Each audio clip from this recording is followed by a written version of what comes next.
The only people who think the Bible is completely reliable or the wholly inspired Word of God are the people who blindly believe either against what the evidence shows or in ignorance of what the evidence shows. Many kings and rulers in the Bible were likely real kings and rulers, just as many locations mentioned in the Bible were likely real locations. But the stories in the Bible are not reliable at all, especially the supernatural stories. The only way we could verify if the supernatural claims of the Bible were true is if we could test or observe them still today. No believer in any God today can demonstrate the power or existence of their God with any observable supernatural event. There is a remote, illogical, and irresponsible possibility that a God actually created the earth in 6 days, 6,000 years ago, that he sent 10 miraculous plagues on Egypt, parted the Red Sea for millions of people to cross on dry ground. He sent fire from heaven to burn up Elijah's altar in a contest with the prophets of Baal, 1 Kings 18, or that he resurrected Jesus from the dead. If God actually did these things, the only evidence he left behind was a book that we can prove is full of lies, contradictions, and errors. Religious books are the only books that afford people the opportunity to make a career out of justifying contradictions and errors. Muslims say there are no contradictions in the Quran, while Christians say there are no contradictions in the Bible. But they are both full of errors and contradictions. If you believe either of these books are holy or infallible, then you are either dishonest or uninformed. I am an ex-Christian who believed the Bible was the holy word of God for over 40 years. I'm ashamed it took me that long to realize the Bible is not trustworthy at all, but I'm grateful that I have the opportunity to help you realize the truth.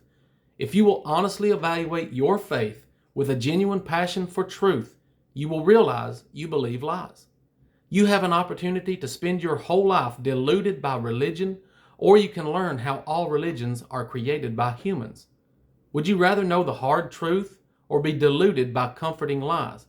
Be honest with yourself. For example, would you rather believe you will see your dead loved ones again in a beautiful land far away from earth after you die? Or would you rather know this is just a human fantasy? Do you want to live in truth, or do you want to believe in fantasies? I want the truth. If you prefer fantasies, then you should not follow me or listen to me. If you want the truth, it will likely not be what you want to hear. I want to give you a couple examples of how I learned the Bible is not reliable. If you look closely at the two accounts of the birth of Jesus in Matthew and Luke, there are many contradictions between Matthew and Luke's version.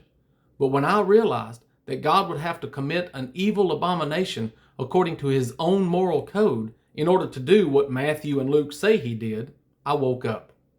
Deuteronomy 22 verses 23 and 24 says, "If any man finds another man's betrothed virgin and lies with her, then you shall stone both the man and the woman to death for this evil." A dishonest person will attempt to justify lies and contradictions, but an honest person will admit making another man's betrothed virgin pregnant is inappropriate. There are 1,000 details about the virgin birth of Jesus that proves it is just Greek philosophy. But for now, I want to move on to another example. The last 3 verses of Matthew 4 say, "Jesus went about in all Galilee, teaching in their synagogues, preaching the good news of the kingdom, and healing every disease and every sickness among the people. The report about him went out into all Syria. They brought to him all who were sick, afflicted with various diseases and torments, possessed with demons, epileptics, and paralytics, and he healed them. Great multitudes from Galilee, Decapolis, Jerusalem, Judea, and from beyond the Jordan followed him." If there was a man sent by God who was this famous for healing people of all these diseases, then there should be multiple independent contemporaneous testimonies for this man, but there's not. We have no eyewitness testimony at all for Jesus, either inside or outside the Bible. The Gospels were not written by eyewitnesses.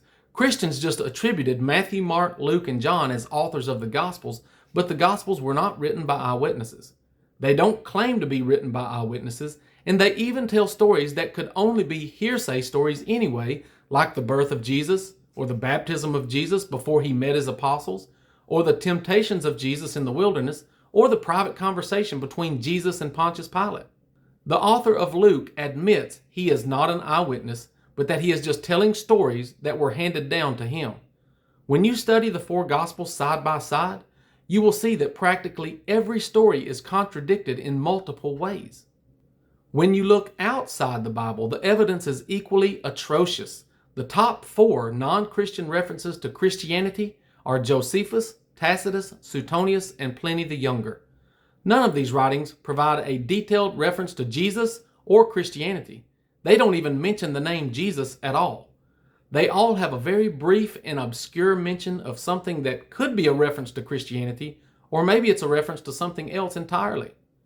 The Testimonium Flavianum in Josephus is universally acknowledged as a Christian manipulation. Everyone knows that what we have in the earliest manuscript of Josephus from the 11th century, 1,000 years after the original, was not original to Josephus. We cannot trust what we know was a Christian manipulation.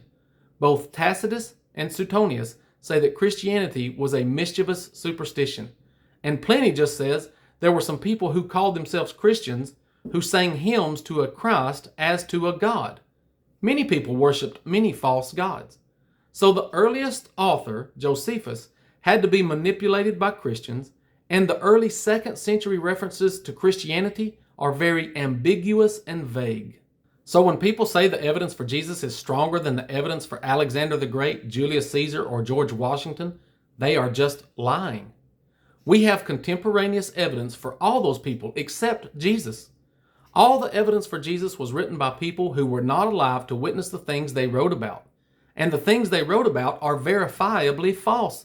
For example, they say in Mark 16, 17 through 18 that Jesus said, "These signs will follow those who believe. In my name they will cast out demons. They will speak with new languages. They will take up deadly serpents. And if they drink anything deadly, it will in no way harm them. They will lay hands on the sick and they will recover." Not a single Christian can demonstrate their immunity to rattlesnake bites, drinking poison, or illnesses. The Bible is demonstrably false. Believing something we know to be false is pure insanity.